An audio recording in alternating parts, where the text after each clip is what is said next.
when you tear the tape, guys, I put my middle finger, excuse me, into the tape job. Huh? Ah! That was my professor right there. Remind them of when to start the tape. So you put your finger in there. I put it in the middle so I have complete control over the actual tape. And then what I do is I place my distal phalanges on both right next to each other.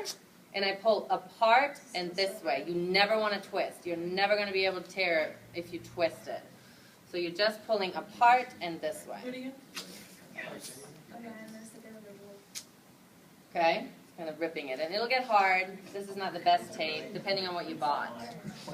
So as we know, you must inform the athlete of dorsiflexing their foot to 90 degrees. Okay, and you want them to be about mid-calf, which is fine, or lower calf. And then the first thing you're going to do is start with pre-wrap. After you have informed them, leave your foot right here in this position. Okay, you're going to start with the pre-wrap. The pre-wrap is only to cover the hair, because if I would do the tape to the hair and we peel it, it may hurt. Got a couple. All right? Yes, that's the only reason we have pre-wrap. So then the first thing that you do is you're going to come, and it's better if you actually let the pre-wrap come off the roll versus this way. And you just start, and you're just going to wrap any which way. You're going to wrap the heel, you'll come up on the foot, you get fancy, cover all of the skin parts. Okay, making sure he keeps it at 90 degrees. So it doesn't matter how you cover it? Does not matter, as long as everything is covered. You missed a spot. Okay, then we go back. So you have to look. Okay?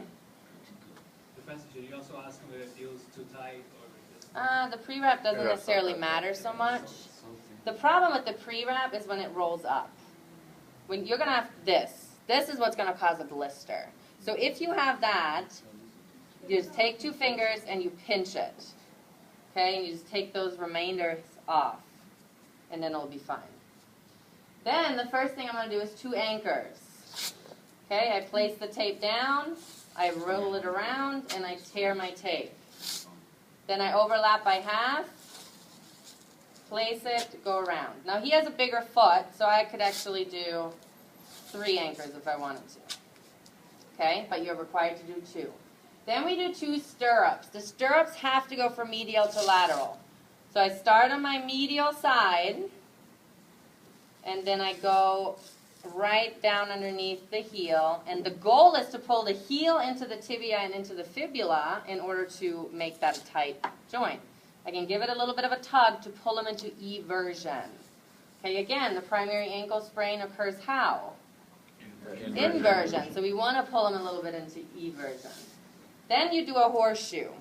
The horseshoe is similar to an anchor. And I don't care. You can literally come up here and just continue down. All right? You can totally do that. The other way is this with a horseshoe. You just add a horseshoe, securing the stirrup down. Then I do a second one. Again, overlapping by half. Bring it down. Make sure his foot's in 90-degree dorsiflexion. I tear it first, and then I give it another tug. And then I lay it down. So it's stirrup, horseshoe. And it's like a basket weave. Pretty much what it comes down to. And then you can add another stirrup. I'm sorry, another horseshoe, thank you. Okay. Then you do a heel lock. The heel locks in the figure 8, you'll get confused, but I'll show you plenty of time. The heel lock, you start right in the front of the tibia. You choose a side. You lay the tape down. You go and hit the Achilles tendon. You come towards you, and you lock in the heel. And I'm going to do it again on the other side. You lay it down. You come down where the Achilles meets the calcaneus. You pull it towards yourself, down to the foot, and you come up and you lock the heel in. That's a heel lock. You have to do it on both sides? You have to do it on both sides to lock in both the heel. When you get efficient, when you get proficient, you can do a continuous. But it's all about your angles, guys. And you'll see this. It's all about your angles. So you can knock it out with one. Does that make sense? Okay, and then you do a figure 8, which the figure 8, you start right on the top of the foot. You kind of meet wherever your green and white meet.